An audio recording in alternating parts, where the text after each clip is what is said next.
Imagine waking up after weeks of dieting only to step on the scale and realize you've lost more muscle than fat. Sound impossible? It's happening to thousands of people right now, and I'm here to make sure it doesn't happen to you. Why does belly fat show up first and disappear last? What actually burns fat faster? Cardio or lifting weights? Is working out on an empty stomach really better? And is there a method that works slowly but runs on autopilot for people who are too busy? In today's video, I'm breaking down the most common fat loss questions from all over the internet to show you how it really works and how you can burn fat in the fastest way possible so you're not wasting time, energy, or money on things like magic creams or fat-melting belts. Once you understand the science, we'll build a plan that's smart, practical, and designed to deliver real results. How your body actually burns fat. When you eat less or move more, your body needs extra energy. That's when it turns to your fat stores and says, "Time to use what we've saved." It sends signals to your fat cells, telling them to release energy. The fat breaks down, travels through your bloodstream, and gets burned to fuel your body. That's fat burning in action. To lose significant fat, you must push your body to use more energy than you're giving it. Simply put, fat burning really kicks in when you're tired, out of breath, and pushing through the discomfort. But that's where most people stop. They slow down just when it's starting to work. The body goes back to storing the food you just ate, and the cycle repeats. Even months of running can show zero results. To tap into stored fat, you have to push your body to the point where it can't generate energy fast enough from food alone, and the longer you stay in that state of exertion, the more fat you burn. Here's the crazy part. Every breath you exhale in that moment is literally burned fat leaving your body. Yes, once fat is broken down and burned, it exits as carbon dioxide through your lungs and as water through sweat, breath, and urine. But here's the problem. More often than not, your body gets it wrong and starts burning muscle instead of fat. I'll explain that in a moment, but first, let's talk about why we don't lose fat from the places we actually want to. Why you can't spot reduce fat. They say you can't spot reduce fat, so why is it always your belly that grows first and leaves last? The answer lies in how your body decides where to store and where to burn fat.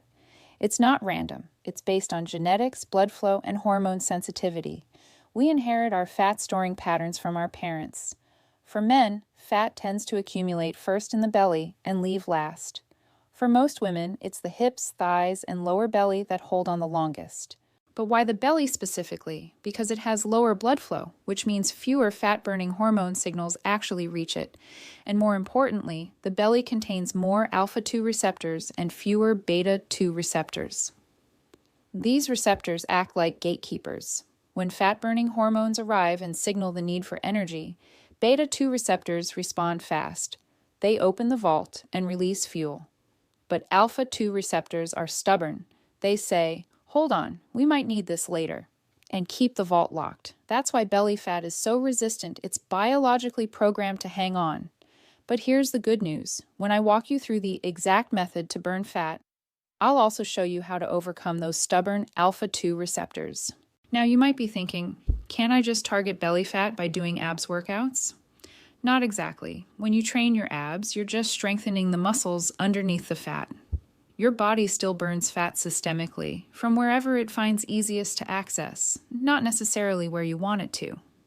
What burns fat faster, cardio or weights? The answer is nuanced because both work in different ways. When you do cardio, your body needs quick, real-time energy to match your activity level. That's why it reaches for glucose first, stored carbs and blood sugar, especially during high-intensity workouts, or running fat takes longer to break down and needs more oxygen to burn, which your body doesn't have enough of in those intense moments. Now you might be wondering, if cardio doesn't burn fat during the workout, then what's the point? Here's the truth.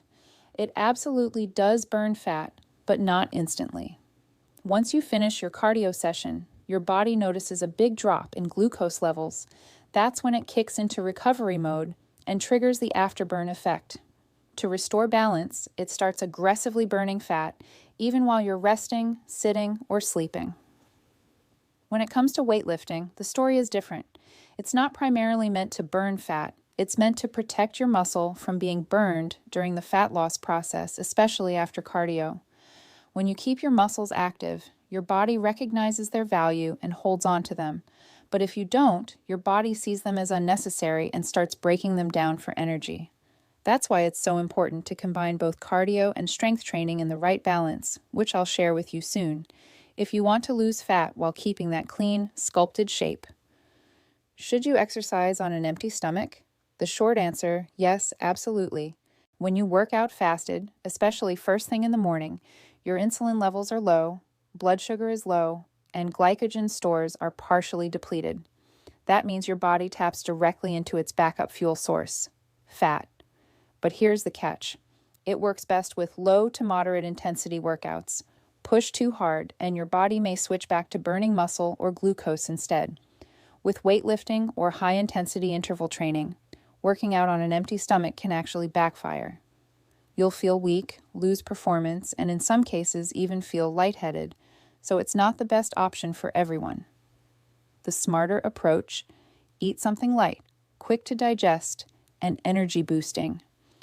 Nothing heavy or calorie dense. Does sweating more mean you're burning more fat? The answer is no. Sweat is your body's cooling system, not your fat-burning meter. When you exercise, your muscles generate heat and your body sweats to cool you down. Why does your weight drop after sweating? Because sweat is literally water. When it leaves your body, it's just temporary weight loss. It goes back to the same level when you drink water again. One more problem people face when they try to lose fat without proper knowledge: they complain they're constantly losing weight but can't see any difference in their fat.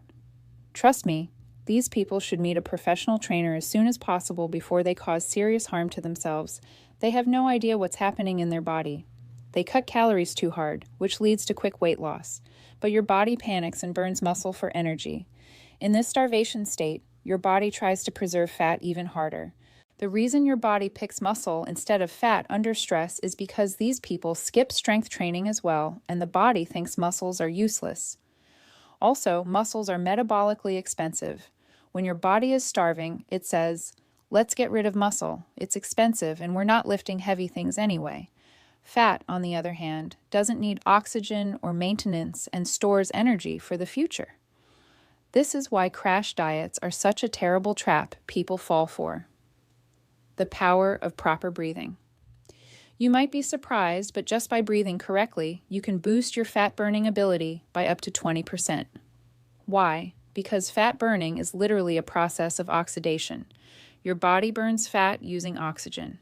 If your breathing is shallow or inefficient, your body's ability to burn fat drops significantly. That's why for the best performance during cardio, you need to follow these 3 breathing rules. Rule number 1, breathe through your nose, not your mouth. Rule number 2, breathe with your belly, not your chest. Rule number 3, breathe slow and deep, not fast and shallow.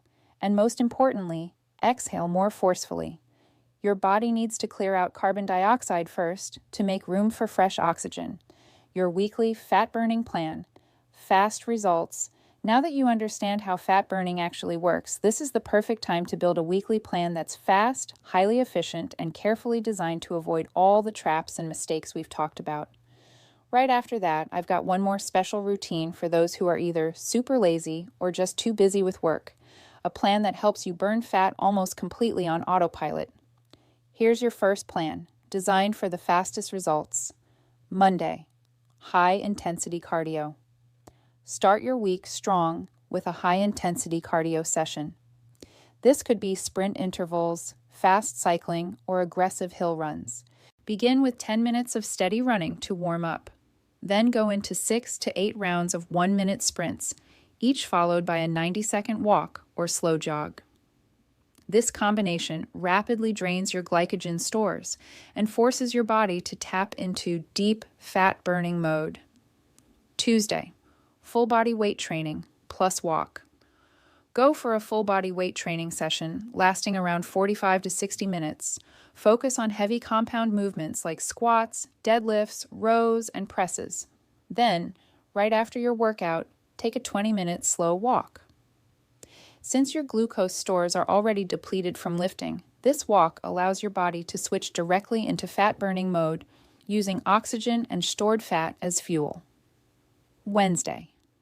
Steady cardio. Pick an activity like cycling, jogging, or a brisk walk on the treadmill. Keep it going for 45 to 60 minutes. Start at a normal pace, but in the last 15 to 20 minutes, slow it down without stopping, even if you're tired. That's the window when your body starts pulling energy directly from fat stores. Thursday, active recovery. Give your body a break with active recovery.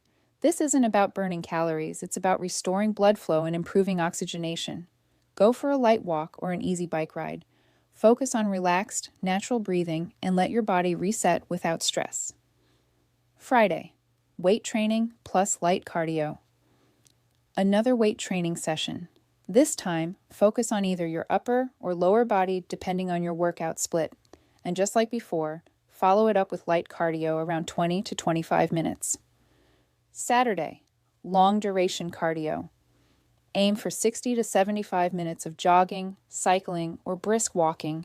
The key here is the final stretch. In the last 30 minutes, even if your pace slows down, that's when most of the fat burning actually happens. Stick to slow, steady movement and natural breathing. At this point, your body is running on fat, not carbs.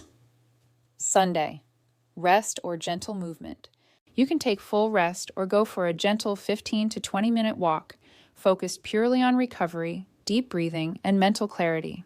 No pushing, no goals, just light movement if your body feels like it. What to eat? The game changer. If you get this right, you can double your fat loss results. First, eat high-protein foods to protect your muscles and keep your metabolism high. Second, increase your fiber intake. It helps reduce cravings and improves digestion. Third, stay in a caloric deficit so your body burns fat as its primary fuel source.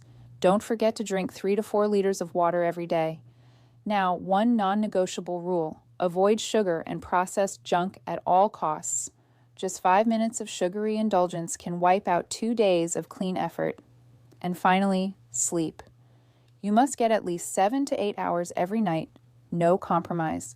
Without proper sleep, fat loss becomes almost impossible. The autopilot method for busy people. Now let's talk about people who are too busy with work or just not looking for fast results. This method runs almost entirely on autopilot. Instead of chasing fat loss through intense effort, we shift the way your entire system operates by updating your daily habits in 3 simple phases. Phase 1. Move lightly. Add gentle movement after every meal, just 10 to 15 minutes of walking. Take phone calls while walking. Do your own chores like cleaning, mopping, or light gardening. And always choose stairs over elevators.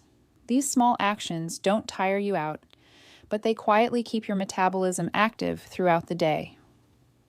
Phase 2. Eat smartly, eat slowly.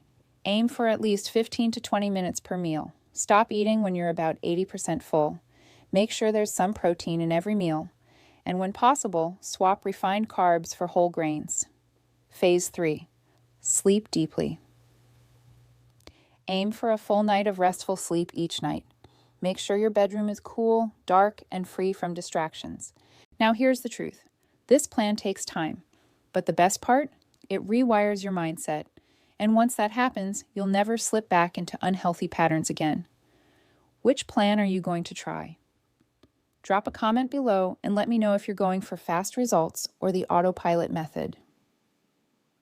Retry Claude can make mistakes. Please double-check responses.